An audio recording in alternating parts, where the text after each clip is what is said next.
Standby, kamera ready, sound ready, 3, 2, 1, action. Bahasa Indonesia adalah bahasa persatuan kita, namun masih banyak yang belum terbiasa menggunakan bahasa Indonesia yang baik dan benar dalam kehidupan sehari-hari. Yuk, kita lihat contohnya.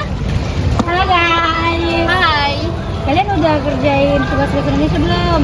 Belum nih, masih belajar. Lain kali aja. Coba deh kita biasakan menggunakan bahasa Indonesia yang lebih baik. Misalnya dengan menggunakan, sudahkah kamu mengerjakan tugas bahasa Indonesia kamu? Nah, dengan cara berbicara seperti itu, kita akan mudah paham dan mudah dimengerti. Iya, benar banget tahu. Dengan kita berbahasa dengan yang baik, orang-orang akan mengerti bahasa kita. Betul. Benar juga yang kalian bilang. Udah, kita pergi mengerjakan bahasa Indonesia kita. Ayo. Lihat nih, postingan si Dika, ireng banget. Iya lagi, ireng banget. Lihat. Emang ireng itu apa sih? Ireng itu begini.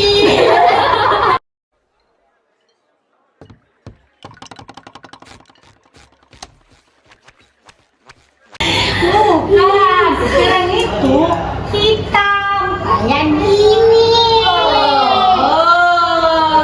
Nah, itu tadi contoh seseorang membuli temannya sendiri karena berkulit hitam. Jangan pernah menilai seseorang dari warna kulitnya. Kulit hanya lapisan luar yang menutupi hati dan jiwa. Yang jauh lebih baik dan penting adalah kebaikan dan perilaku kita. Bully teman karena berkulit hitam bukan hanya menyakitkan, tapi juga menunjukkan bahwa kita belum belajar apa arti menghormati sesama manusia. Tidak ada warna kulit yang lebih baik dari yang lainnya. Semua diciptakan Tuhan dengan keindahan dan maknanya masing-masing. Nah, ingatlah, saat kamu menghina orang lain karena perbedaan, kamu sedang memperkecil nilai dirimu sendiri. Hargai setiap warna, karena dunia ini indah justru karena keberagaman yang ada di dalamnya. Nah, kembali lagi ke pembahasan kita. Jangan lupa menggunakan bahasa Indonesia yang baik dan benar. Guys, menurut kalian kenapa sih penting pakai bahasa Indonesia yang baik dan benar? Karena bahasa menunjukkan perbedaan pikiran. Iya, dan juga komunikasi lebih jelas dan tidak salah paham. Bener banget. Selain itu, bahasa Indonesia itu identitas bangsa kita loh. Jadi kita harus melestarikannya. Betul.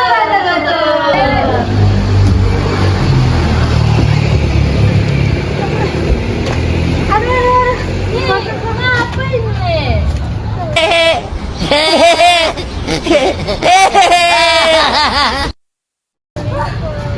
Kalian ngomong apa sih? Kan tadi kita udah diskusi tentang bagaimana cara menggunakan bahasa Indonesia yang baik. Kalau gini kan kita jadi bingung tahu. Iya juga ya. Aduh. Jadi, mulai dari sekarang, biasakan menggunakan bahasa Indonesia yang baik dan benar, baik di kampus maupun di sosial media. Jadi, cintai bahasa Indonesia, bahasa persatuan kita. Bye. Nah, di sini saya akan menjelaskan pengertian bahasa baku.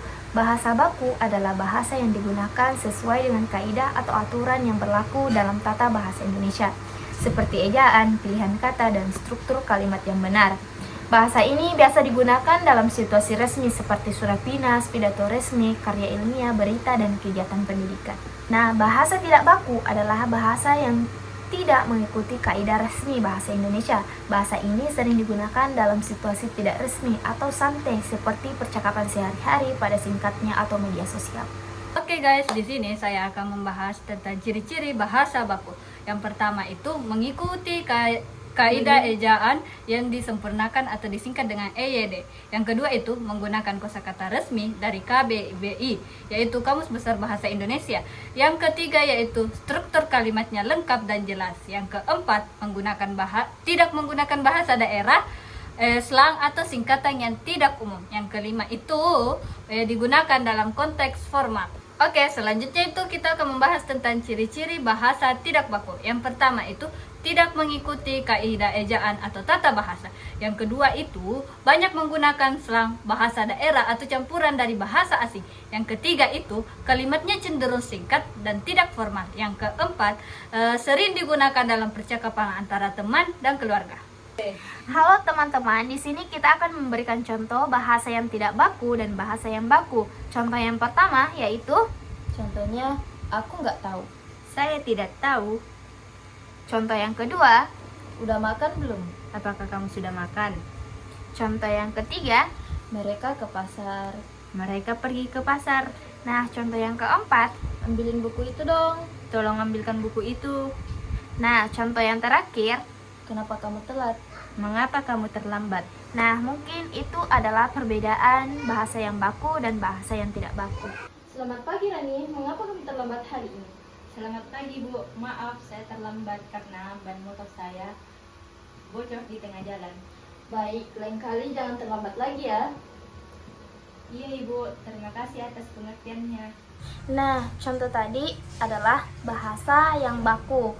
Nah, di sini menggunakan kalimat yang lengkap dan sopan, memakai kata baku, yaitu mengapa, karena terlambat. Nah, struktur kalimat jelas dan mudah dipahami. Pagi Rani, kok telat lagi sih? Hehe, maaf Ibu, ban motor saya bocor di tengah jalan, jadinya saya terlambat deh. Oke, lain kali jangan diulang ya. Oke Bu. Sip. Nah, contoh yang ini adalah bahasa yang tidak benar karena memiliki banyak kata yang tidak baku, yaitu kok, ya udah deh, gitu.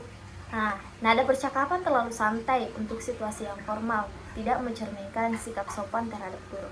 Adapun kesimpulannya yaitu bahasa baku digunakan untuk situasi resmi dan tertulis, sedangkan bahasa tidak baku dipakai dalam situasi santai dan lisan. Keduanya sama-sama penting, tetapi penggunaannya harus disesuaikan dengan konteks agar komunikasi tetap sopan dan efektif.